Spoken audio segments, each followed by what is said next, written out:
வணக்கம். இந்த வீடியோவில் 22/6/2026 சற்று முன் ரூபாய் 10,000 வழங்க உத்தரவு. தமிழ்நாடு அரசு ஓய்வூதியர்களுக்கு ஜாக்பாட் அறிவிப்பு வெளிவந்திருக்கிறது. இந்த அறிவிப்பை யார் வெளியிட்டிருக்காங்க, யாரெல்லாம் இந்த உத்தரவு மூலம் பயன்பெற முடியும் என்பது சார்ந்து விவரங்களை பார்க்கலாம்.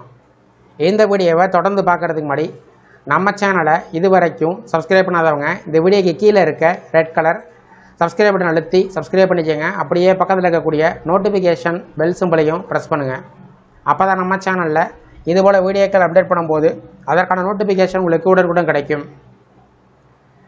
TAPS ஓய்வூதிய திட்டத்தின் இறுதி விதிமுறைகள் வெளியிடப்படும் வரையில் கடந்த ஜனவரி 1ஆம் தேதிக்கு பிறகு ஓய்வு பெற்ற அரசு ஊழியர்கள், ஆசிரியர்களுக்கு மட்டும் அடிப்படை சம்பளத்தில் 30% அல்லது ரூபாய் 10,000, இதில் எது அதிகமோ அத்தொகை இடைக்கால நிவாரணமாக வழங்கப்படும் என தமிழக அரசு அறிவித்துள்ளது. இது தொடர்பாக நிதித்துறை செயலர் MA சித்திக் வெளியிட்ட அரசாணையின் விவரங்கள்.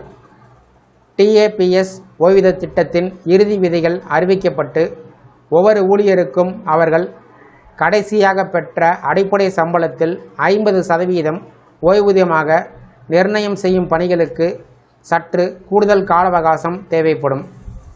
எனவே 1/1/2026க்கு பிறகு ஓய்வு பெற்ற ஊழியர்கள் எந்தவித பொருளாதார பிரச்சினை இன்றி வாழ ஏதுவாக அவர்களுக்கு இடைக்கால வாழ்வாதார ஆதரவு தொகை வழங்க முடிவு செய்யப்பட்டுள்ளது.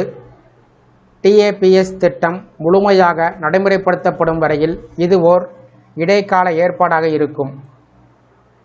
இத்திட்டத்தின்படி பணியில் இருந்து ஓய்வு பெற்ற ஊழியர் கடைசியாக பெற்ற அடிப்படை சம்பளத்தில் 30% அல்லது ரூபாய் 10,000, இதில் எது அதிகமோ அத்தொகை இடைக்கால நிவாரணத் தொகையில் நிர்ணயம் செய்யப்படும்.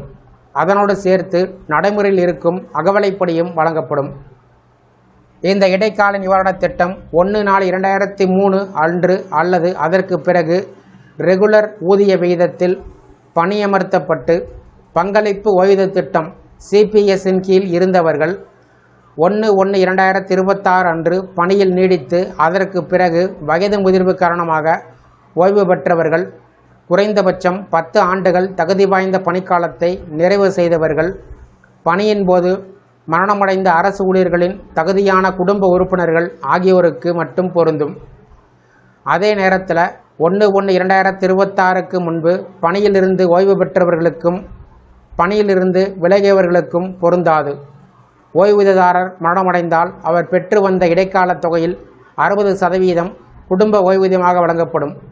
ஓய்வூதியதாரர் இறந்தால் அவரது வாழ்க்கை துணை, அவருக்கு பிறகு 25 வயதை எட்டாத மகன்கள் மற்றும் திருமணம் ஆகாத மகள்கள், வாழ்நாள் முழுவதும் சுயமாக உழைத்து வாழ இயலாத அளவிற்கு பார்வை குறைபாடு, மனநல பாதிப்பு, அறிவுசார் குறைபாடு அல்லது நடமாடும் திறன் குறைபாடு போன்ற உடல் மனரீதியான மாற்றுத்திறனாளி குழந்தைகள், வயது வரம்பு கிடையாது.